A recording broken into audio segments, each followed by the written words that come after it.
Movimientos sociales que surgieron durante el Porfiriato. Durante el mandato que tuvo Porfirio Díaz en el país, hubo algunas inconformidades por parte del pueblo mexicano.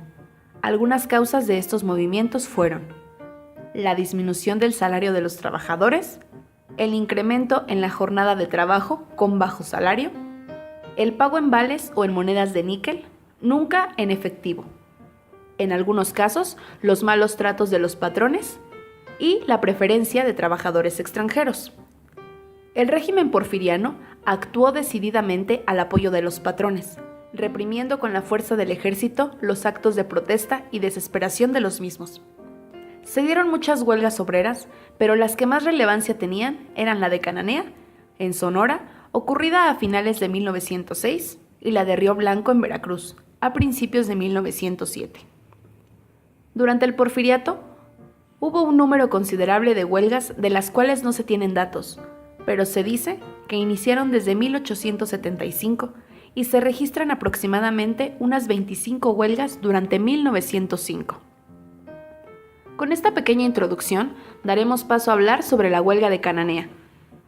Aquel 1 de junio de 1906 comenzaron su justa lucha en la mina Cananea Consolidated Copper Company. Los mineros dejaban su vida en extenuantes jornadas de 14 y 16 horas diarias sin días de descanso. Sus contratos incluían los abusos de autoridad de los empleados de privilegio, jefes y carceleros, con el inhumano maltrato que debían padecer de manos de esos lacayos estadounidenses del también estadounidense patrón. Ese día, los mineros habían decidido ir a pedirle las mejoras al patrón, pero con el correr de las horas y ante la rotunda negativa del señor Green, se fueron sumando cada vez más y más almas con sus cartelones en alto que rezaban 5 pesos, 8 horas. Para las 10 de la mañana era tal la rabia acumulada que la huelga estalló. Tan pronto se paralizó la mina, el patrón, espantado y temeroso, llamó al jefe municipal, al gobernador de Sonora, y siguieron los llamados hasta el presidente Porfirio Díaz. El empresario y sus sirvientes al mando del país, estados y municipios entendieron bien claro el mensaje y con prisa comenzaron a prepararse, pero no para dar a los trabajadores lo que pedían, decidieron ahogar la protesta. Desde la mina de cobre más importante de la región, se había comenzado a hacer circular un volante con nuestras peticiones en el resto de las minas. Los trabajadores de Cananea ya no estarían solos, porque todas las minas del mismo patrón entraron esa mañana en huelga. En el recorrido de la pacífica protesta, al pasar a un costado de la tienda de raya, los hermanos Metcalf, gerentes del odiado, primero se burlaron arrojándoles agua para luego empuñar sus fusiles junto a los trabajadores estadounidenses y desatar así la balacera sobre los mineros que estaban desarmados. Mataron a 2 e hirieron a muchos. Pero los trabajadores respondieron.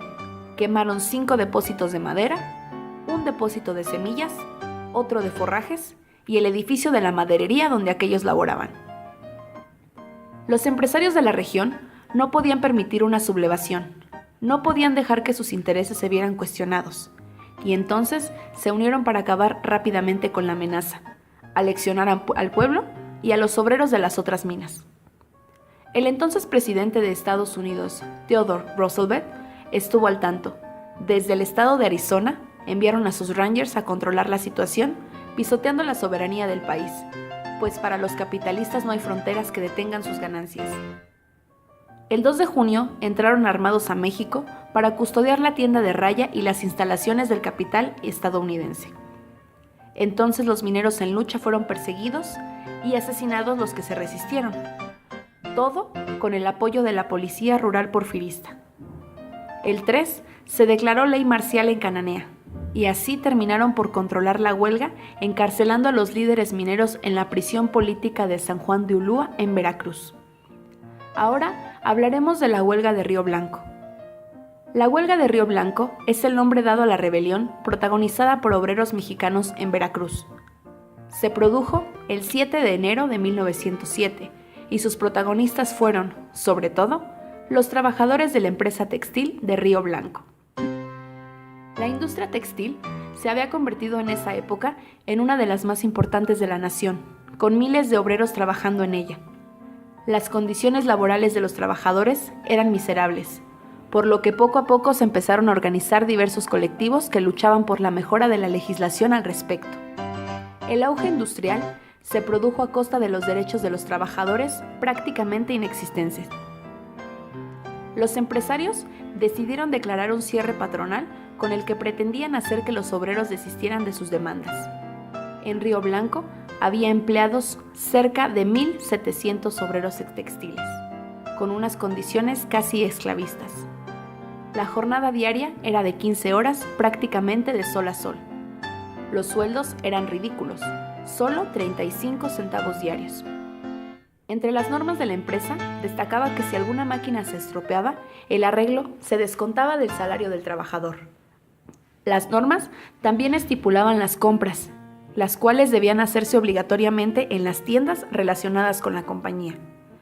Era habitual ver a niños, incluso menores de 7 años, trabajando, y por supuesto no tenían derecho a protestar ni a días festivos.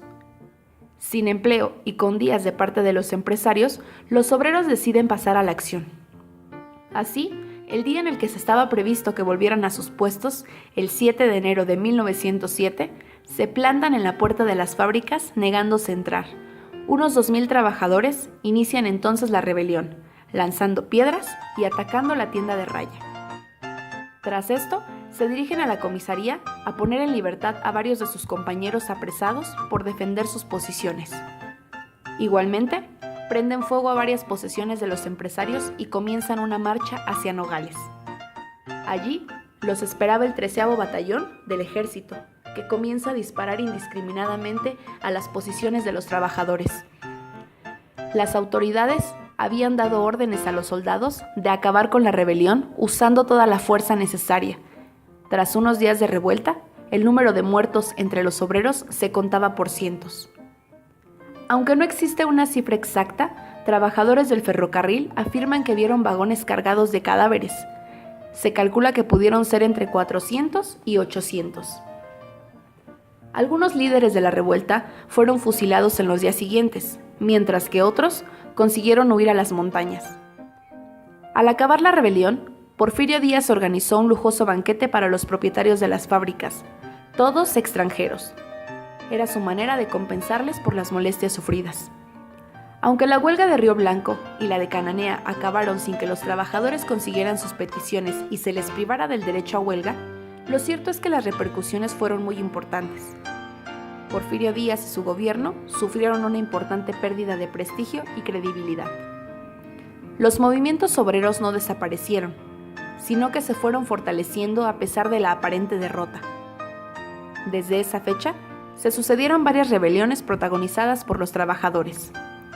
Las ideas de mejora social fueron expandiéndose por toda la sociedad mexicana, hasta que pocos años después estalló la revolución, impregnada de lo que supuso la lucha obrera. Para concluir con este video, podemos decir que Porfirio Díaz supo cómo hacer que el país fuera económicamente estable, en base a la desigualdad social y de la pobreza de su pueblo, que era completamente inhumano que se hiciera trabajar a la gente en condiciones tan pésimas y deplorables, asimismo como la represión, que era demasiado grande durante el porfiriato.